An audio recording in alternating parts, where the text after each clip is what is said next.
Okay, my name is Helga Levy, and I'm now a resident of Dayton, Ohio.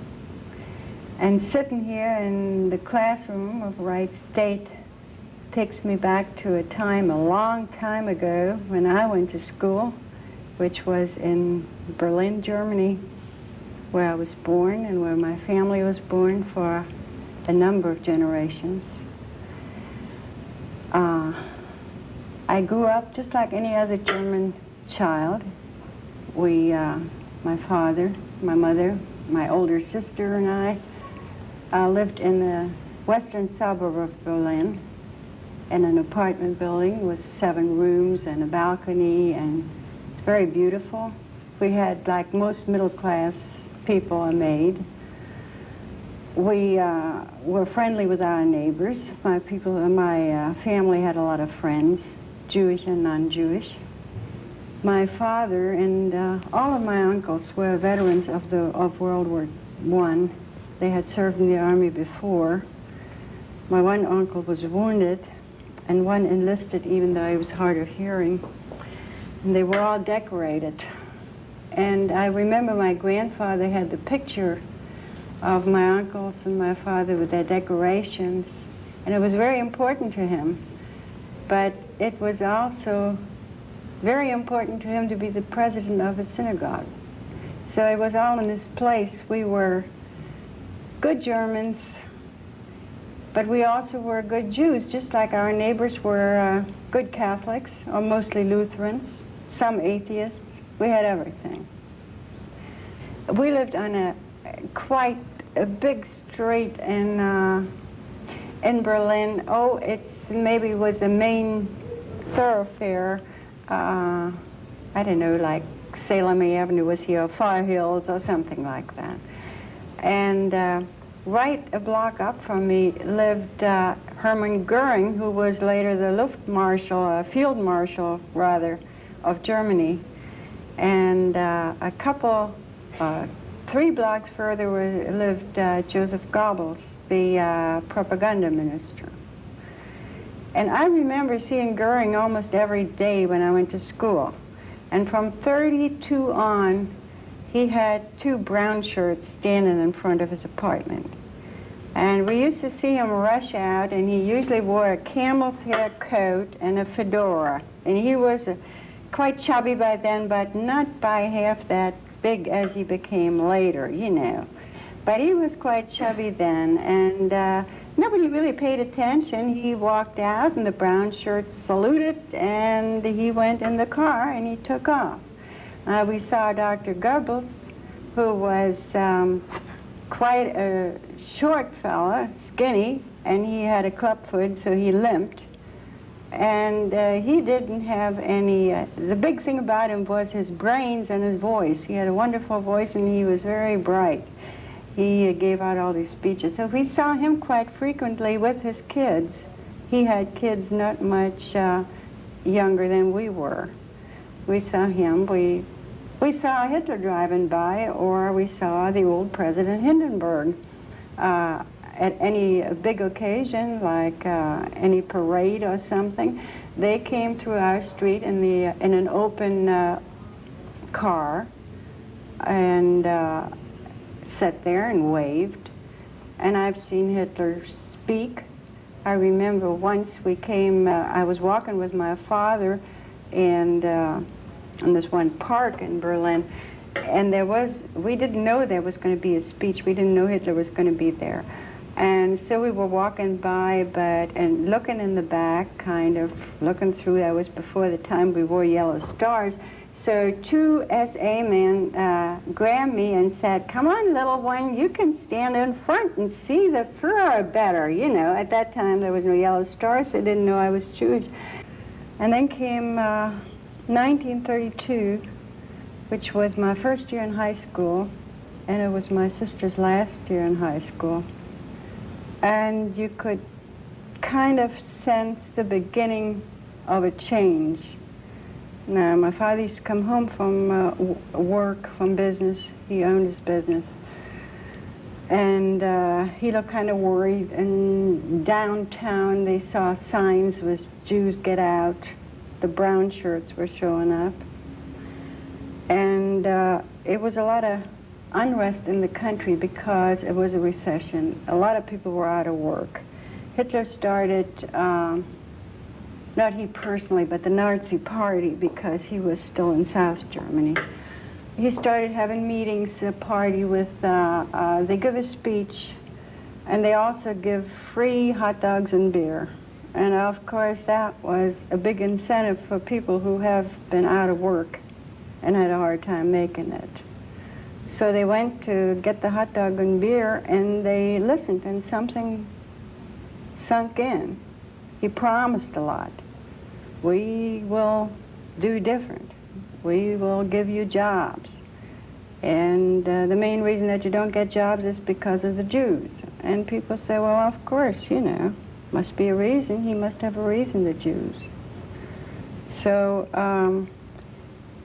the better educated people in Germany and the friends of my parents told them, don't get excited, this is all going to be over with. He's not going to stay long. They hoped the monarchy would take over, something would change. So we didn't pay too much attention. But in '33, 1 year later, Hitler was elected as a chancellor. And my uncle, who was a physician in that small southern town, was taken into a concentration camp in '33. And for charge was race defilement, which he had a German girlfriend.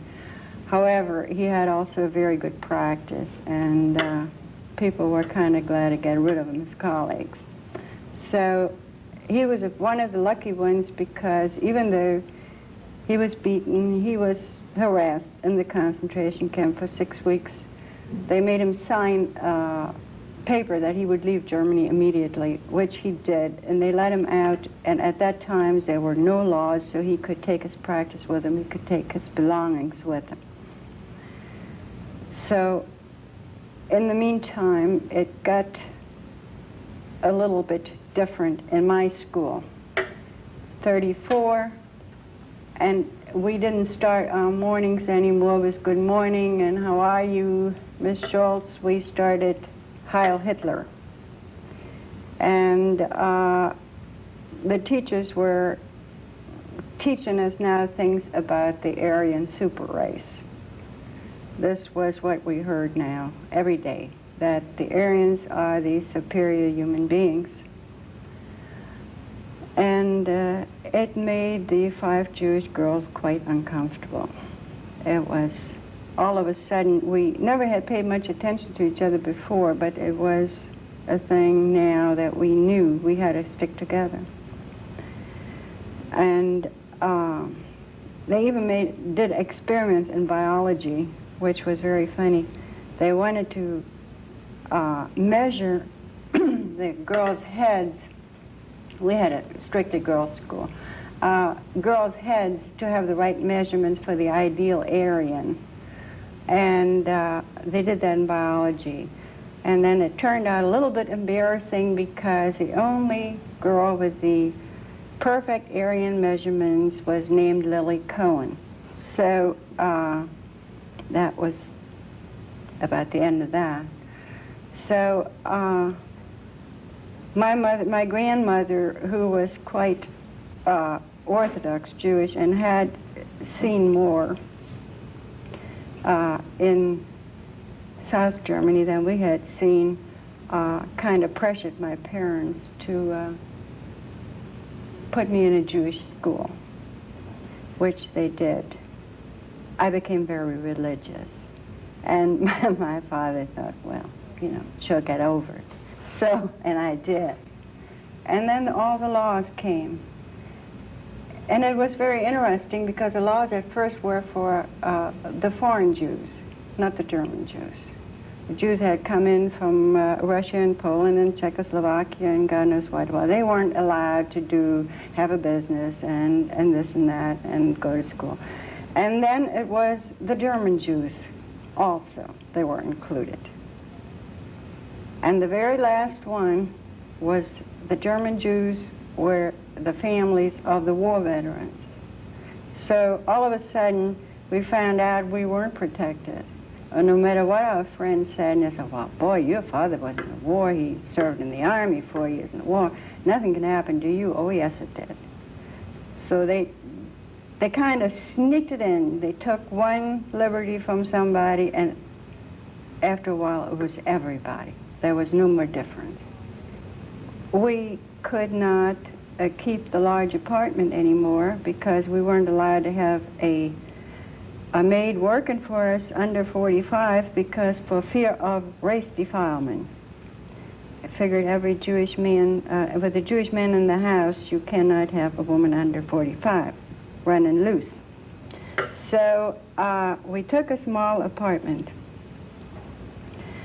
And my father's business, of course, was going downhill because Christians by then were afraid to come. They come maybe at night, all his old customers. So we moved into a small place. My sister left for Israel, and my father got sick. He had his first heart attack. And we went through the same thing with the German laws, no nurse under the age of 45. So we had to do it ourselves. And the doctors were afraid to come to the house. In '38, of course, the Crystal Night happened, which was when that young man in France, named Greenspan, I think, killed the German ambassador. That's when the German Nazi government decided they're going to teach us all a lesson. And we called it later Crystal Night. You read about it in the books. That means all the stores were vandalized and things thrown out and people arrested at random, completely at random. Now, my father, like I said, our family was born for generations in Berlin, and some friends had warned my father to get out of the apartment because he could be arrested. But they also told us that old people would be pretty safe. So my grandfather was safe. We went to a cousin of my grandfather's, which we had never been in touch with, and they were in their 80s, and we stayed there with them for about a week. We just moved in, and to my cousin Jenny and Uncle Felix, and it was really strange, and we just stayed quiet in the back room, and nobody came and bothered them. You know, they were too old. And after a week, it was over. We knew it was over. We went back home. And in the meantime, they had, of course, destroyed my grandfather's business, and he had to sell it. It was now, you know, get rid of your business. So he had to sell it to a big chain, and they took the money, of course, and put it in a certain account so he couldn't touch it. But we were lucky, you know, nobody was arrested and nobody was hurt at that time.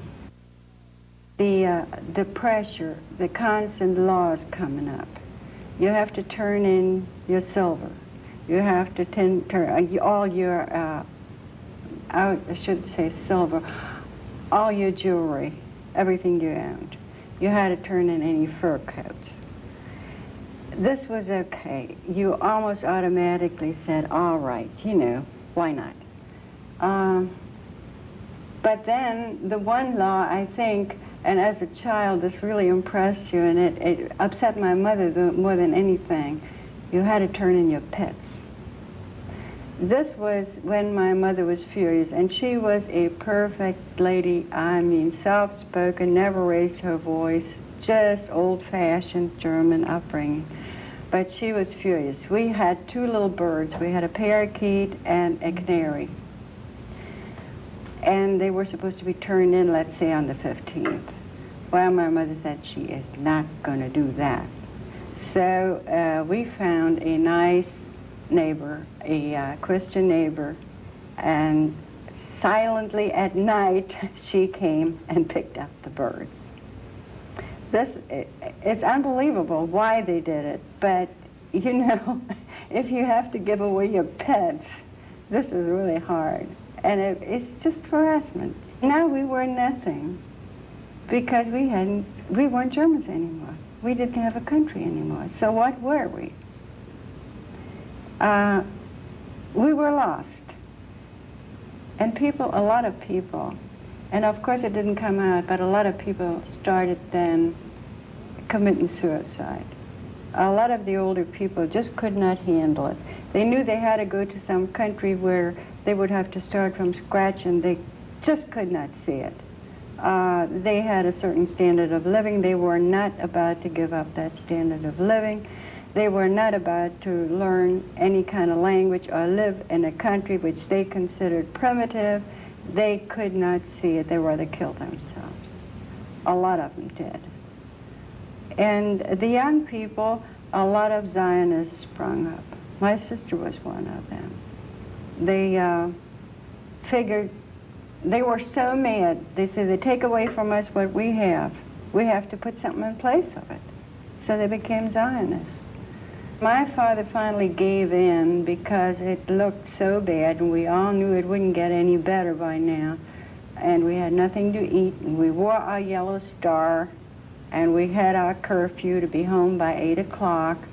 And we had a couple of visits from the Gestapo. They come at maybe 10 o'clock at night, knock at your door, and look through your closets for no reason. It's just to scare you to death.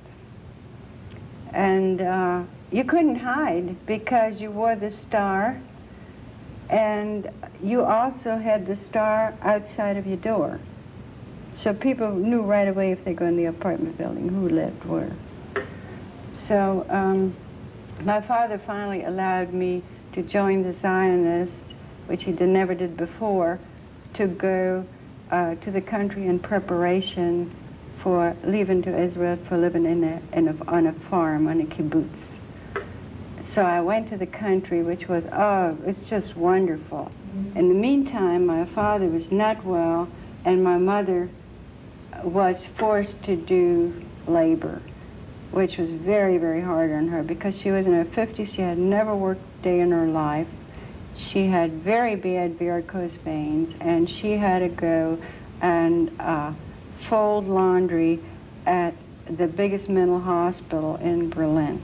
I mean, she had to take the subway for 1 hour to get there and then work 8 hours, take it an hour to go home. And she, I mean, physically, it was very, very hard on her because her legs were just so bad and swollen so bad, and she had no choice.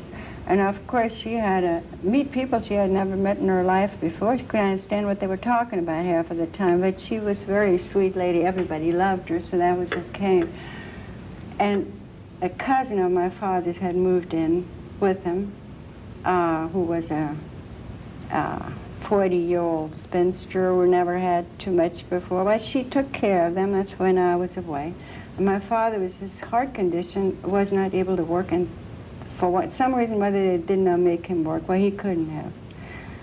So after 2 years, they closed the farm where I was working, and I thought, well, I better get home and see how things are. And I did go home, and couldn't really, hated to be there, be so restricted with the yellow star and the curfew. And I went to another farm for another half year, but I had to come home. So we had, of course, the everybody in Germany, when they live somewhere, they have to go to the police and tell them where they live. So I was home for a week, and I got my orders for forced labor, and I worked in the munition factory, very well-known Siemens worker. So I went there early in the morning, and we had to wait in front of the building till the forelady came and let us in, the group of us, and then we were locked in the one floor where we worked. And twice a day they took us to the bathroom in the group. We did not go by ourselves by any time. And at night they marched us out again. That was forced labor. And then we had to go home on the tram, and I think that might sound familiar to you. We had a ride in the back of the tram. with our yellow star. We were not allowed to go inside and sit down. We had to sit in the back. We had to stand in the back. And of course we got a lot of flack from people. So that went on till August 42. And it was on a Friday. It was August the 13th in 42. I came home from work on Friday. Oh boy, Friday, wonderful. You have the weekend ahead of you. And we had all just settled down. My mother always was lying down on the couch because her legs hurt so bad. My father used to cook. He was a better cook than her anyway. And my cousin and I had came home from work, and we were just relaxing. It was Friday night, which is the Jewish holiday, beginning of the Jewish Sabbath. And we usually ate and maybe played some cards, or we had some, you know, something to talk about. We talk about my sister over in Israel or whatever. So all of a sudden it knocks at the door. And at these times, whenever anybody knocked at the door, feel it right in your stomach. It was scary. I don't know if you ever feel that way. I think if you live in an unsafe neighborhood like I did, you feel the same way. Somebody knocks at the door you don't expect, you get just, your stomach turns. Well, this was the real thing. It was a Gestapo. And there were two men, and they were civilian, of course, as Gestapo. And they said, you got 2 hours to get ready. We got orders. And it was for both of my parents. It was neither for my cousin nor for me. And my mother started crying. And she said, how come can our daughter go with us? Can she go with us? And they said, no. She works at the munition factory. We need people there. It's just you and your husband. But you got 2 hours to pack. You can take one suitcase. And they left. And the thing about it is you can tell how scared we were, because these people just went in and say, you got 2 hours and get ready. But you had no place to go and hide. You could shoot yourself. That's all you could do in the meantime. But otherwise, there was nowhere to go. So we packed the suitcases. And my mother was crying all along. And my dad took his nitroglycerin pill, and he was just terrific. He was as calm as could be. And he said, it'll be all right, it'll be okay. And we packed their suitcases with some warm clothes, you know, sweater and blanket. And my mother said, put the pictures in there. You know, she wanted pictures of my sister and myself. And I think we just sat for 2 hours, and we were just holding on to each other. We didn't know what to do. We didn't know they were going to be killed when they were taken away. We thought they send them somewhere to Poland in some camp where they do labor. We were worried about my father's health, but we didn't know they were going to get killed. But it was just about the saddest thing you can see, these 2 hours. When you sit there and you wait, and you know that's it. And of course they came back, and we took the suitcases, and they had a truck where the other people were sitting. They were all sitting in the truck in the back, and with their little suitcase. And they went on there, and I said, can I go? And they let me go. So the meeting point was in an old synagogue. So we went there. And I went right up to the door with him. I carried my father's suitcase. He wasn't allowed to carry anything. And at the door, of course, my mother was always crying. She was still crying, but I started crying, and I wanted to go in. And this, you know, SS guy just gave me a good push and said, you better get going. Are you going to come in? You never get out again. So he made me go. So my sister and I, my cousin and I, we went back home. And that was pretty rough.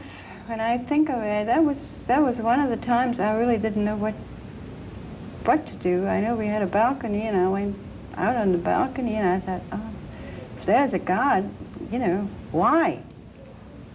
Why? I was really tempted to jump, to say, well, what's the use? But, you know, when you're very young, you still have hope, and you think things going to be better, you know. So I just went in, and my cousin tried to calm me down. You know, she had lost her parents a long time ago, and that was it.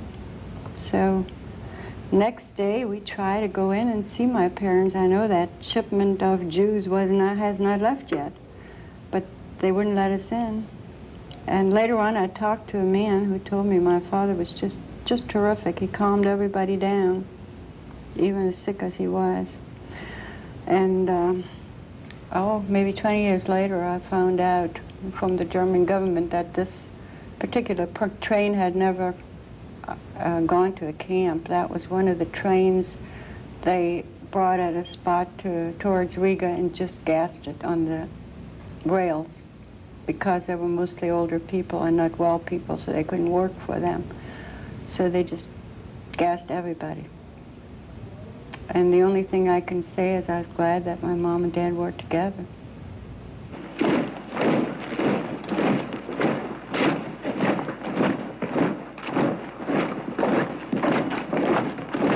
Well, I worked in the factory. I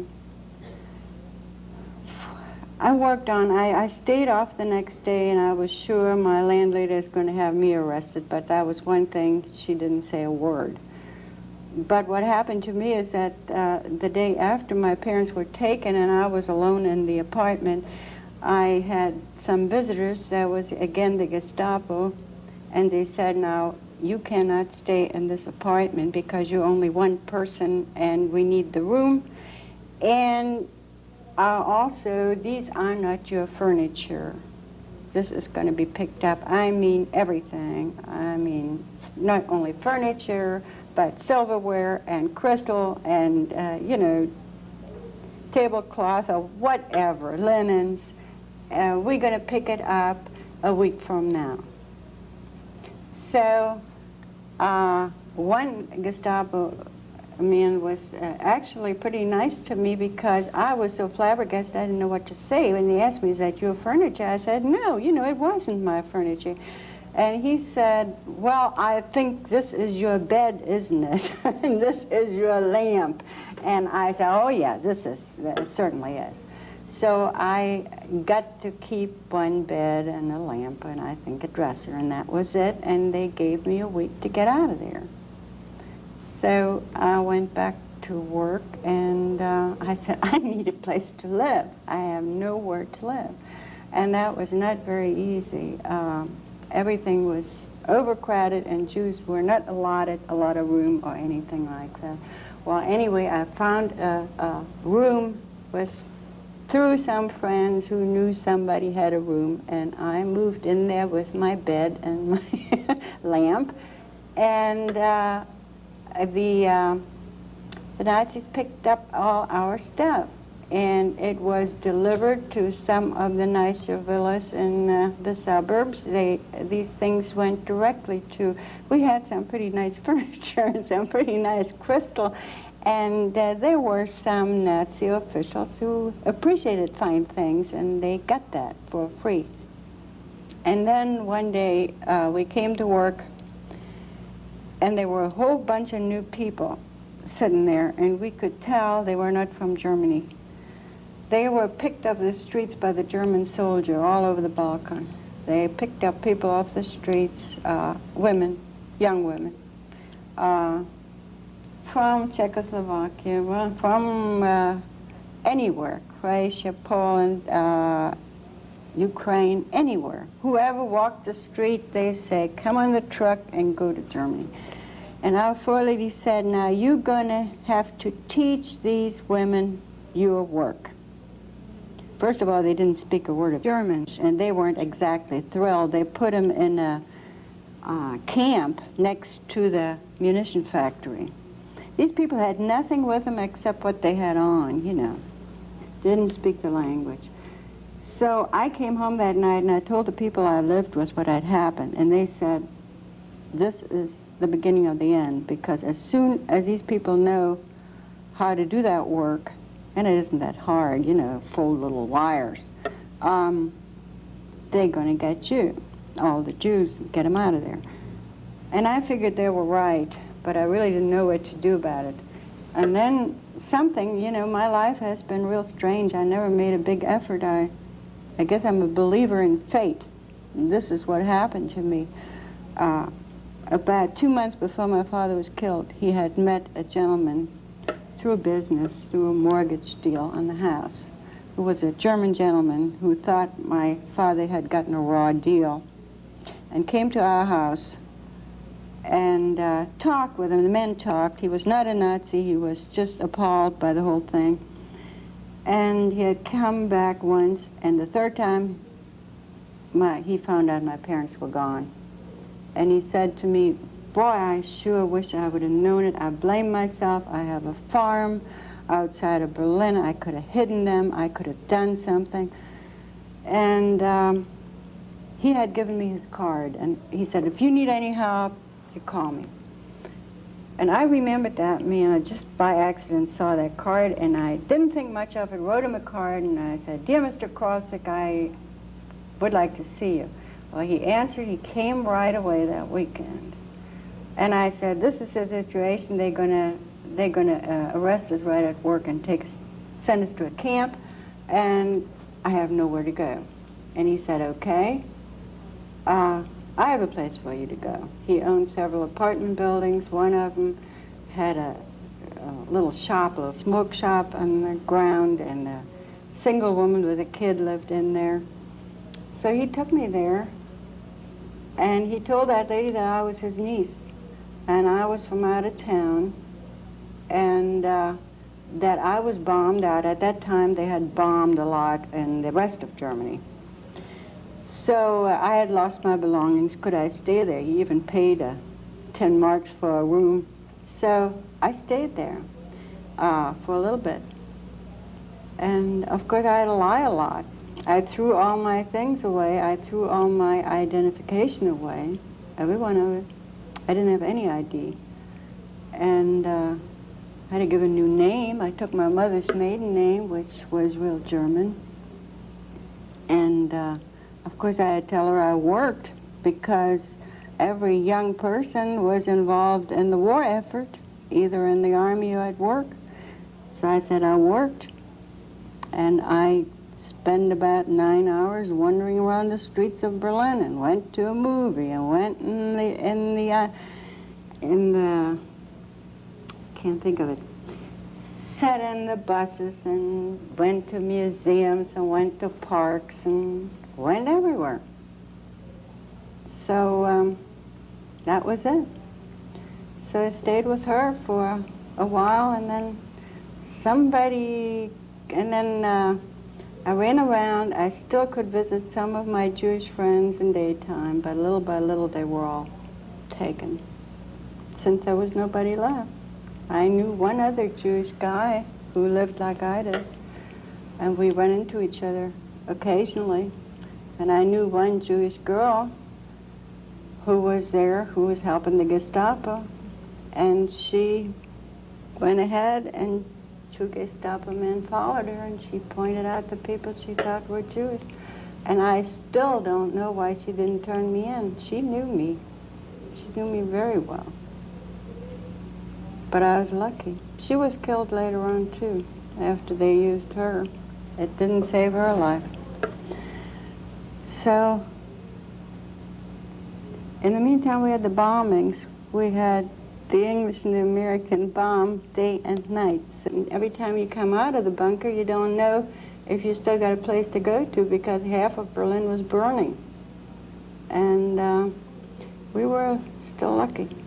But somebody became suspicious, and I had to move, and I had to move I don't know how many places from there. I went I lived in places I thought I never would see in my life. I had to pay for some of the places, pay very highly, where people did it for the money. I had met people who did it because they were convinced that Hitler was wrong, what he did to the Jews were wrong, who helped me. I even had a former relative help me for a long time. My uncle was married to a Christian lady, used to be married to her, was divorced, and she helped me. Her aunt helped me, lived out in the country. And it was kind of like walking a tightrope. You always think like somebody's asking you for your ID, and then, well, if not, you get a bomb on your head, so you don't quite know where to begin. Okay. So I got through that time, and it was about 4 weeks before the war was over.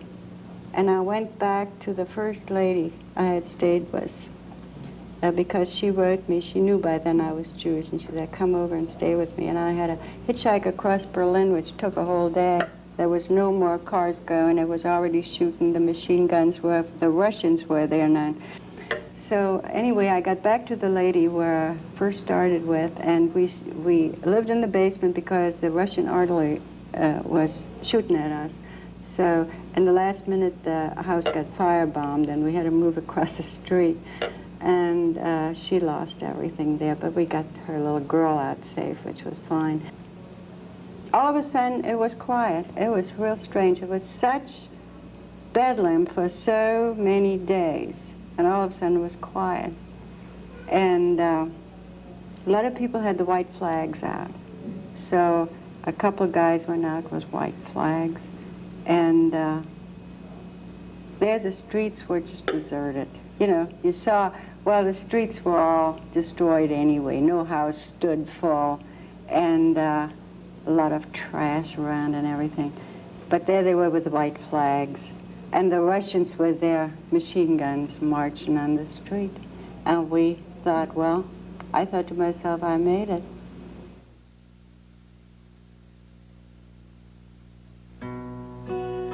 You must not say that you now walk the final way, because the darkened heavens hide the blue of day. The time we've longed for will at last draw near, and our steps as drums will sound that we are here. From land all green with palms to lands all white with snow, we now arrive with all our pain and all our woe, where our blood sprayed out and came to touch the land. There our courage and our faith will rise and stand.